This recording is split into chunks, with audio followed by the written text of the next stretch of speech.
De regreso desde Mérida me acompaña como cada semana Federico Berrueto. Federico, bienvenido una vez más. Muchas gracias, Rodrigo. Un placer estar aquí en la revista. Federico, cuéntanos cómo ves ese destape presidencial o aspirante presidencial por parte del gobernador Mauricio Vila. Bueno, mira, primer término, debo decirte que fue muy exitoso. Exitoso por dos razones. La primera es por la convocatoria.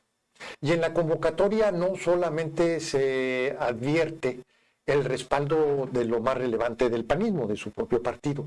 No, también estuvo lo más relevante del PRI, que es la segunda fuerza importante de la coalición, y estuvieron figuras de muy representativas, digamos, de lo que es el PRI. No solamente Alejandro Moreno, que estuvo, y el coordinador de los diputados, Rubén Moreira, que también estuvo, que bueno, representan, son los líderes formales, son quienes tienen el control actualmente del partido, pero el PRI es mucho más que eso. El hecho que haya venido, por ejemplo, Enrique de la Madrid, un prospecto de candidato, que haya venido Beatriz Paredes, también otro, y que vinieron a eso, no es que anduvieran en otras cosas. Y además de muchas otras figuras importantes del PRI, como el senador Osorio Chong, ¿verdad? Y esto lo que hace es que le da una dimensión al gobernador, donde hay una suerte de beneplácito a lo que pudiera ser su candidatura. O sea, es un mensaje que todo el mundo entiende.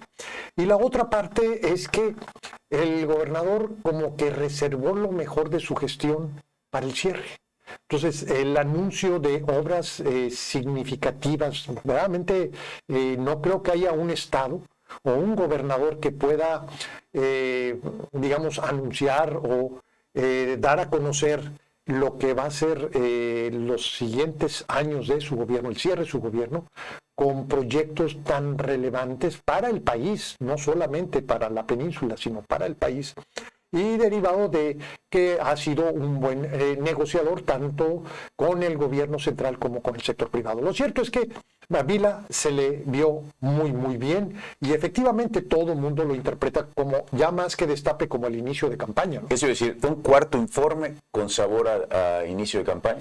Así es, y bueno, al menos en lo que se refiere a la cúpula que finalmente tiene, pues digamos, el control de la política actualmente. Pero hay un tema que es el que Vila tendría que salvar. Lo primero es cómo se construye la candidatura. Y esto tiene que pasar por un proceso que no es la negociación con las cúpulas, ni el consenso siquiera que pudiera haber con ellas, sino fundamentalmente una elección que tenga el aval de la sociedad. Es decir, que el candidato que se presente, y Vila tiene el perfil para eso, sea producto de un, por decir, mandato ciudadano y no tanto de un acuerdo cupular. Y esto es así, ¿por qué? Porque el candidato que surja de la oposición para poder competir con el candidato o la candidata del oficialismo tiene que diferenciarse, y la primera manera de diferenciarse es la manera como se construye la candidatura. Y por otro lado, esto le daría oportunidad a Vila a ser una figura nacional. Actualmente es una figura local. Es conocido y tiene una dimensión, pero dentro, digamos, de los informados de la política, pero no tiene todavía este conocimiento, pero una elección primaria se lo daría. Estamos hablando de... Sería como una palestra para que todos los aspirantes, no solamente Vila, ¿no? Pero que todos los aspirantes sean conocidos en todo el país. Así ¿no? es. Porque también estuvo Lili Telles, por ejemplo, ¿no? Sí, que aspira a la candidatura. También estuvo Lili Telles, y qué bueno que lo mencionas, porque fíjate que mencionaba en algún momento Luis Correa, y yo creo que con bastante acierto, que el candidato de la oposición tiene que ser un candidato opositor. Es decir, no es un candidato de reconciliación, ni un candidato, digamos, tiene que ser un candidato que en forma y fondo signifique un contraste a lo que existe. Y hasta ahora, quien lo ha hecho de manera, digamos, más consistente, pero también más creíble, ha sido Lili Telles. Entonces, Lili Telles en estos momentos es la opción más creíble, y en una elección primaria, efectivamente, la elección primaria tienen que ingresar muchos, tiene que concluir uno solo. Y el proceso de la construcción de esta candidatura son las elecciones locales que vas teniendo.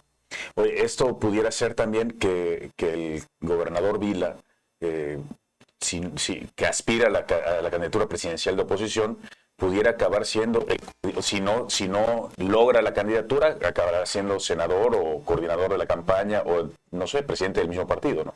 Bueno, mira, como que hay O sea, como que está pegando el brinco de Yucatán hacia la Ciudad de México. Así es, pero hay dos planos en esto.